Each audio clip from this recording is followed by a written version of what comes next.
Hello friends, Neha એજ્યુકેટરમાં તમારું સ્વાગત છે।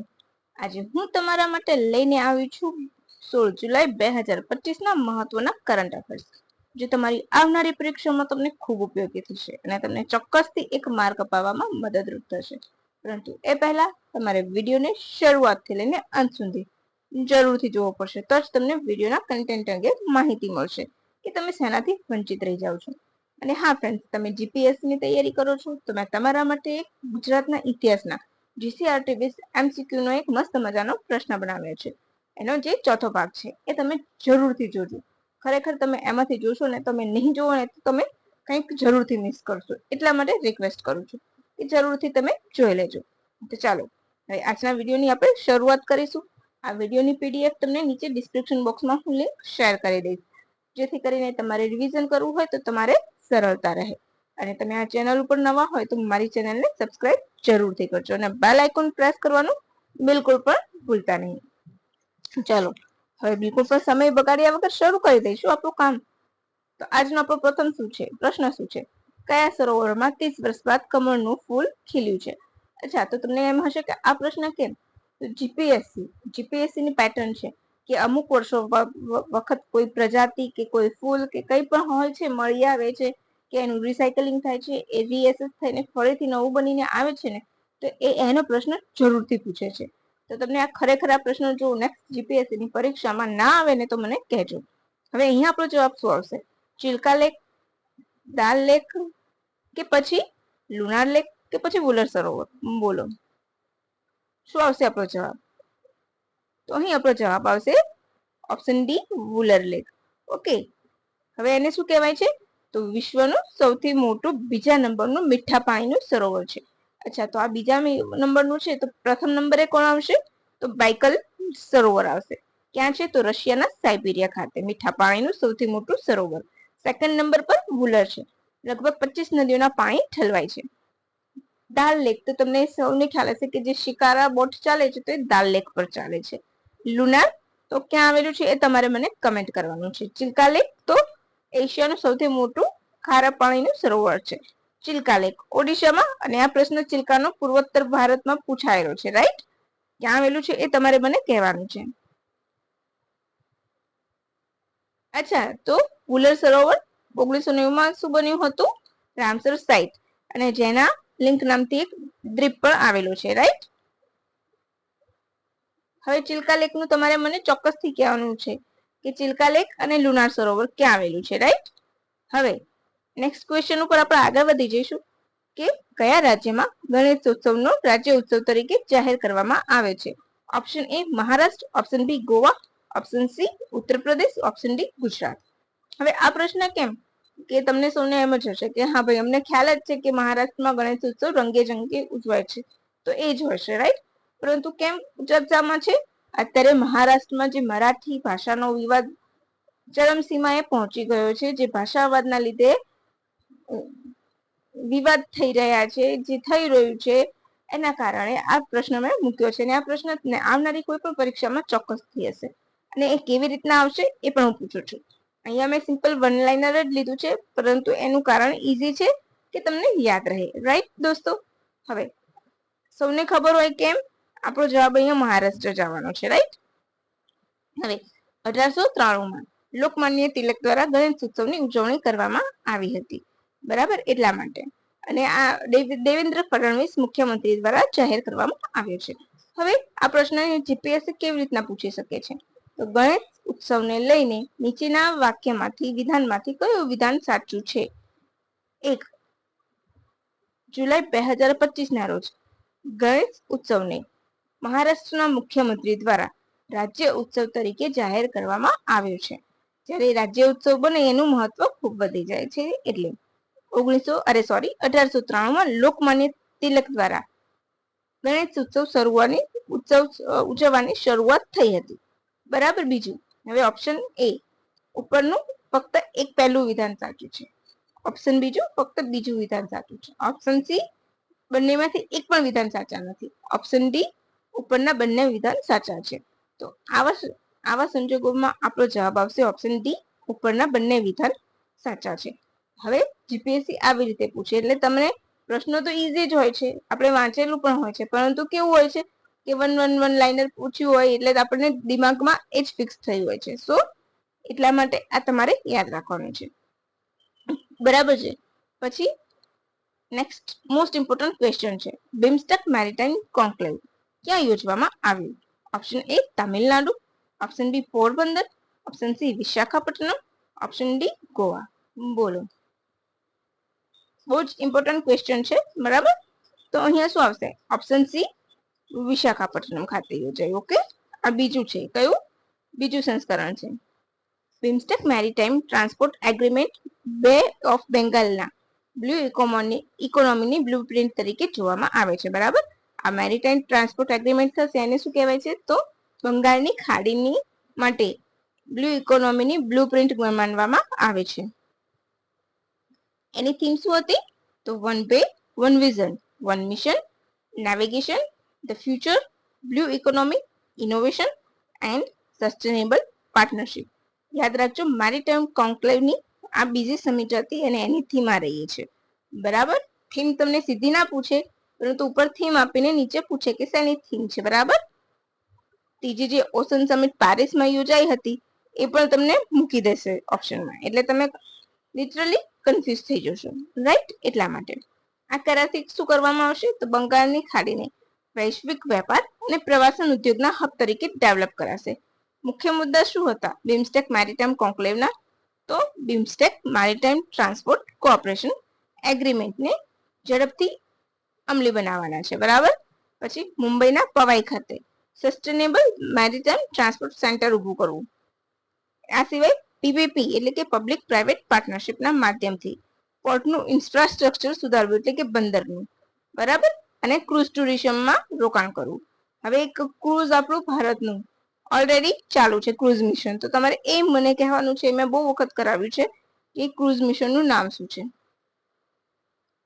બ્લુ ઇકોનોમીની તેમજ કલાદાન મલ્ટી મોડેલ પ્રોજેક્ટમાં પૂર્વોત્તર ભારતને પણ જોડી દેવું. પછી ભારતની કઈ look east policy, neighbourhood first policy અને સાગર દ્રષ્ટિકોણના મુખ્ય સ્તંભ તરીકે જોવામાં આવે છે. હવે સાગર, તો સાગર વિશે મેં તમને ઘણી વખત માહિતી આપી છે, તો એ સાગરની માહિતી તમારે ફૂલ ફોર્મ મને નીચે આપવાનું છે અને સાગર વિશે તમારી તૈયાર પરફેક્ટ કરી લેજો, કારણ કે સાગર વિશેની માહિતી મેં મારા પ્રીવિયસ વિડીયોમાં પણ ઘણી વખત કરાવી છે. તો એક વખત તમે ત્યાં જઈને જોઈ લેજો. જ્યાં પણ અહીંયા આવશે તો તમે સાગર વિશે ચોક્કસ આવનારી પરીક્ષામાં પૂછાશે. પછી ચર્ચાઓ, તો ગ્રીન પોર્ટ ડેવલપ કરવું, ડીકાર્બનાઇઝેશન કરવું, એટલે કાર્બનનો ઉપયોગ જેટલો બી ઓછો થતો એટલો કરીને ગ્રીન પોર્ટ તરીકે ડેવલપ કરવું. સ્માર્ટ લોજિસ્ટિક કોરિડોર વિકસાવવા, ડિજિટલ ઇનોવેશન કરવું, ડિજિટલાઇઝેશન કરવું, ઇનોવેશન કરવું આ ક્ષેત્રે, પોર્ટ ક્ષેત્રે, એ બધા મુદ્દા પર ચર્ચા થશે. બિમસ્ટેકમાં બિમસ્ટેક દેશે ભારતના પોર્ટ મંત્રાલયના અધિકારીઓ, બિમસ્ટેક સેક્રેટરીઝ અને આંતરરાષ્ટ્રીય થિંક ટેન્ક, એડીબી એટલે કે એશિયન ડેવલપમેન્ટ બેંક અને UNECCAP એ ભાગ લીધો છે, બરાબર. હવે પ્રથમ કોન્ક્લેવ આ બીજું છે, તો પ્રથમ ક્યાં યોજાયું હતું? એ પણ વિશાખાપટ્ટનમમાં, પરંતુ ક્યારે? તો 2019માં. સમજાઈ ગયું? ક્લિયર થઈ ગયું? હવે બિમસ્ટેક વિશે માહિતી લઈ લઈશું. ઘણી વખત વન લાઇનર ક્વેશ્ચન પણ જીપીએસસી પૂછે છે. બિમસ્ટેકની સ્થાપના બેંકોક ડિક્લેરેશન હેઠળ. ક્લિયર? ક્યારે? 1997માં. બેંકોક ડિક્લેરેશન 1997માં સ્થાપના, ઢાકા મુખ્ય મથક. સ્થાપના વખતે 4 દેશ હતા. કયા? બાંગ્લાદેશ, ભારત, શ્રીલંકા, થાઈલેન્ડ. ક્લિયર થઈ ગયું? ત્યારબાદ જોડાયું મ્યાનમાર, નેપાળ અને ભૂટાન. ત્યારબાદ એ બિમસ્ટેક બન્યું, બરાબર. ક્લિયર થઈ ગયું? ઈસી એ પછી બન્યું, બરાબર. એનું પૂરું નામ શું છે? તો બે of Bengal initiative four multi sectoral technical and economic cooperation, right. તો એનું પૂરું નામ તમારે યાદ રાખવાનું છે, બરાબર. પૂરું નામ પણ ઘણી વખત પૂછાઈ જતું હોય છે સિમ્પલ વન લાઇનરમાં. તમારા મનને સારું લગાડવા જીપીએસસી આવા નાના નાના ક્વેશ્ચન્સ મૂકી દે છે, રાઈટ. હવે એ સિવાય તમને મેં કરાવ્યું હતું, ખબર છે કે બેંગલુરુના સેન્ટ્રલ પાવર રિસર્ચ ઇન્સ્ટિટ્યૂટમાં બિમસ્ટેકનું એનર્જી સેન્ટર ખુલવાનું છે. ક્યાં? તો બેંગલુરુમાં, યાદ રાખજો. અને અધ્યક્ષ તેના કોણ હશે? ઘનશ્યામ પ્રસાદ હશે. એ સિવાય બિમસ્ટેકના અલગ અલગ યુથ સંમેલન યોજાયા હતા, એ વિશે પણ મેં માહિતી આપેલી છે. એમાંથી એક ગાંધીનગરમાં યોજાયું હતું, રાઈટ. હવે ચોથો પ્રશ્ન, તાજેતરમાં રાષ્ટ્રપતિ દ્વારા રાજ્યસભાના સભ્ય તરીકે કેટલા સભ્યની નિમણૂક કરવામાં આવી છે? Option A 12, option B 7, option C 2, option D 4. હવે મેં પૂછ્યું છે કે કેટલા સભ્યોની નિમણૂક કરવામાં આવી છે. કેટલા સભ્યોની નિમણૂક કરે છે એવું નથી પૂછ્યું મેં. રાજ્યસભા આર્ટિકલ 80 હેઠળ આવે છે, યાદ રાખજો.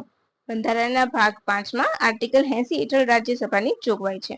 અચ્છા, તો મેં તમને પૂછ્યું કે કેટલા સભ્યોની નિમણૂક કરી છે, તો અહીંયા શું આવશે? ઓપ્શન સી ડી 4 સભ્યો.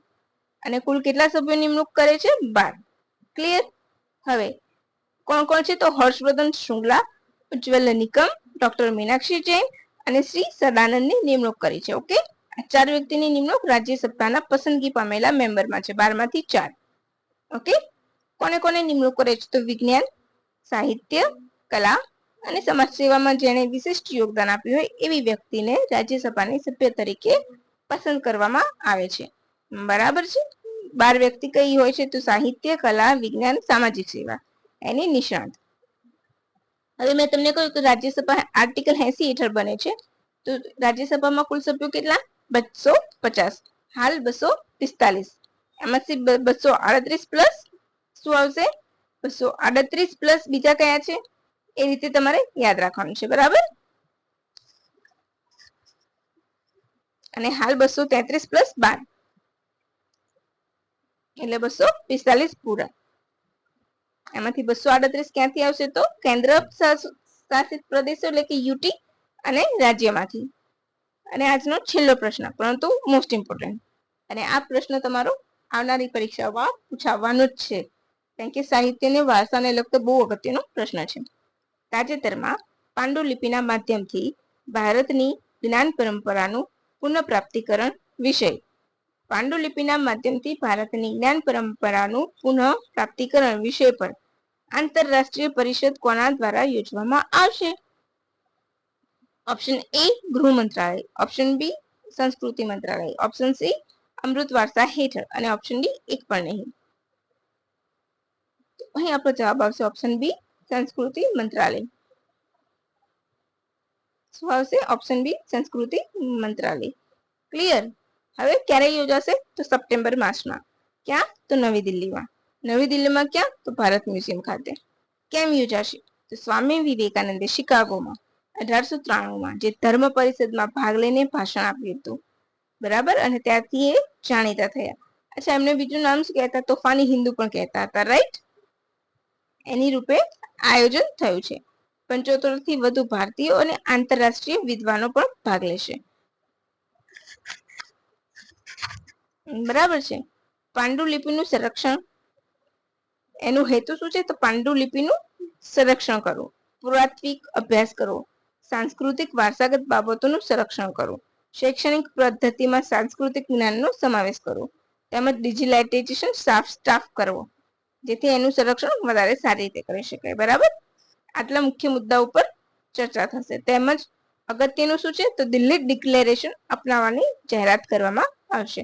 આટલા અગત્યના પોઈન્ટ્સ છે એ તમારે ટોટલી યાદ રાખવાના છે, જે વિધાન વાક્યમાં 100% પૂછાશે. હવે આપણે આવીશું કેપ્ટન શુભાંશુ શુક્લા ઉપર.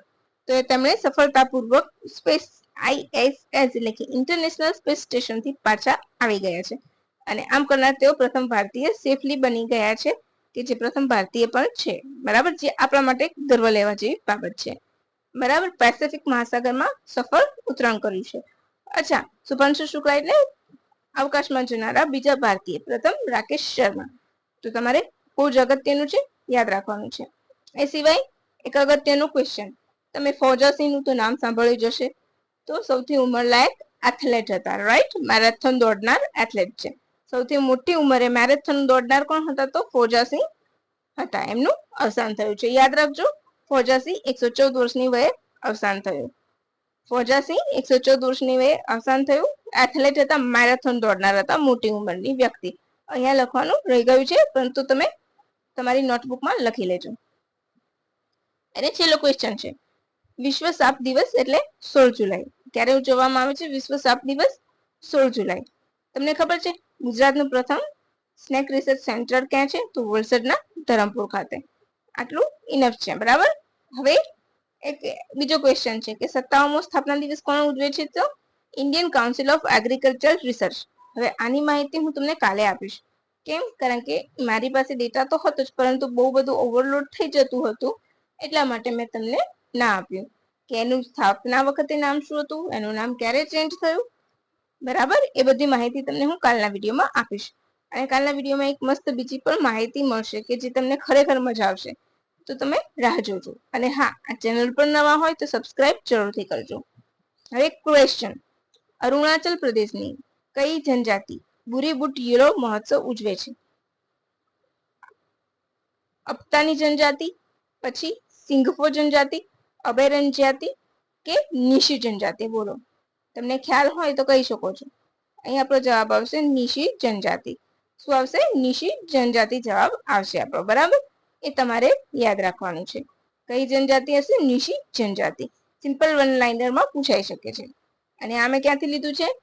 દેખાય છે મિનિસ્ટ્રી ઓફ કલ્ચર. તો તમારા બધા ઓથેન્ટિક ક્વેશ્ચન પણ આવશે અને મજા આવશે.